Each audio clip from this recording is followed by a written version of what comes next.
Hi everyone, welcome to the sleep and stress management module of the Caregiver Health and Wellness Program.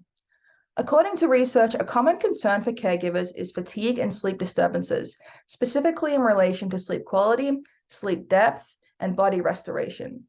Fatigue is the most common topic brought up from caregivers, which often has a direct link to stress levels. We currently live in a world where we're expected to work long hours, always be on the go, and are always surrounded by technology. All of these things can impact our quality of sleep significantly. Sleep is integral to basic functioning and well-being, and even more so if you are caring for another person. Lack of sleep can increase the risk of negative health outcomes that include obesity, cardiovascular disease, pain, fatigue, and mental health problems. All of these potential problems are ultimately going to increase levels of stress. So I want to touch on the direct link of sleep and stress management. There are several benefits of sleep in helping to manage stress levels. Firstly, sleep is a natural way to calm and restore the body. There is a hormone in our body called cortisol, which is the fight or flight hormone and responsible for stress. Sleep has shown to regulate cortisol levels, which ultimately helps to restore hormonal balance to your body's systems. With that, you also have an improved ability to deal with future stressful situations when you are well rested. Sleep has also shown to improve concentration and regulate mood. Additionally, sleep supports other mental functions such as memory, problem solving, creativity, emotional processing, and judgment. So there is a diagram listed on the website that outlines the cycle of sleep and stress management.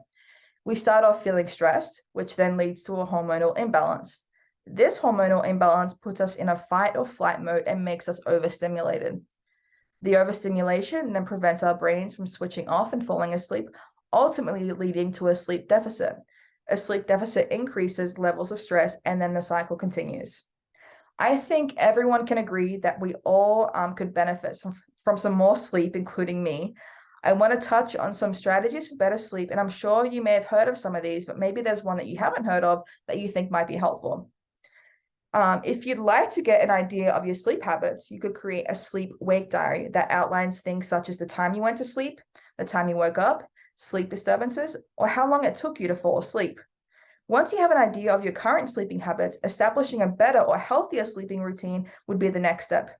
When a sleep routine is followed, your body starts to recognize when it is time to wind down and allows you to fall asleep easier. Creating a comfortable sleeping environment is also important.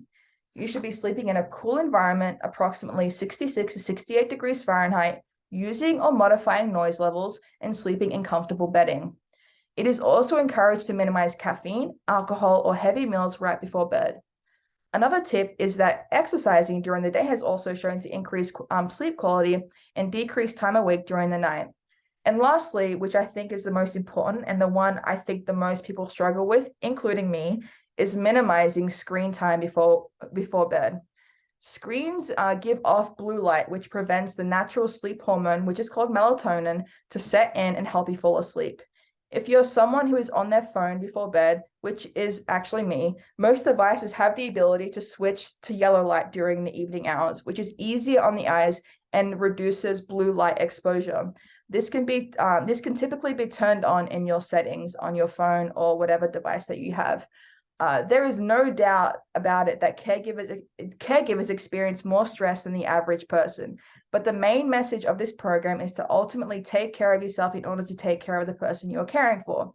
Meditation, yoga, or just going on a walk may be ways that you deal with your stress, which are all great things to do.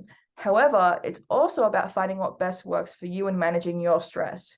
Know your limits and try not to overdo it. I know it's easier said than done, but it's all about finding your balance and whatever that means to you.